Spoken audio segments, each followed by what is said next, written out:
శ్మశానంలో ఆయన కూర్చోపోతే ఉగ్రభూతాలు వచ్చి ఓళ్ల మీద పడిపోయి ప్రజల్ని సత్కార్యాలు చెయ్యనివ్వవని అక్కడ కూర్చుని తాండవం చేసి వాళ్ళని కూర్చోబెడతాడు.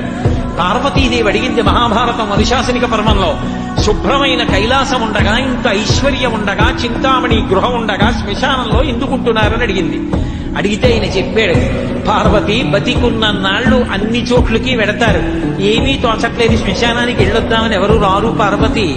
నేనంతవాణ్ణంటాడు, పొడుగ్గా ఉన్నానంటాడు, తెల్లగా ఉన్నానంటాడు, పండితుణ్ణంటాడు, పద్యాలు నాకు నోటికొచ్చంటాడు, ఉపన్యాసం చెప్పగలనంటాడు, నాకు పాటలొచ్చంటాడు, నేను నాట్యం చేస్తానంటాడు, నేను అధికారినంటాడు, నా దగ్గర డబ్బు ఉందంటాడు, నేను పాట పాడగలనంటాడు. ఇన్ని ఉన్నాయనుకున్న వాడిలోంచి ఊపిరి బయటికి వెళ్ళిపోయిన తరువాత వాడిని తీసుకెళ్లి 4 కొత్త కర్రల మీద పడుకోబెట్టి చాప చుట్టి తాడు కట్టి పైన నూలుబట్ట కప్పి తీసుకొచ్చి అన్నీ తీసేసి కర్రల మీద పడుకోబెట్టి కాల్చేస్తుంటే జీవుడు లేచి నిలబడి పుర్రె పగిలిపోయిన తరువాత కన్న కొడుకు కూడా స్నానం చేసి వెళ్ళిపోతుంటే చీకటి పడిపోయాక, అయ్య బాబోయ్ చుట్టూ ఉగ్రభూతాలు, నా వాళ్ళన్న వాళ్ళు లేరు, వీళ్ళని నమ్ముకున్నాను, ఒక్కడు లేడని ఏడుస్తుంటే నేనున్నాను రా అని చెప్పడానికి నేను కూడా లేకపోతే చచ్చిన వాడు 1000 మాటలు చచ్చిపోతారని అక్కడ ఉన్నారు పార్వతి, నా కర్మకాలక్కడ లేనన్నాడు.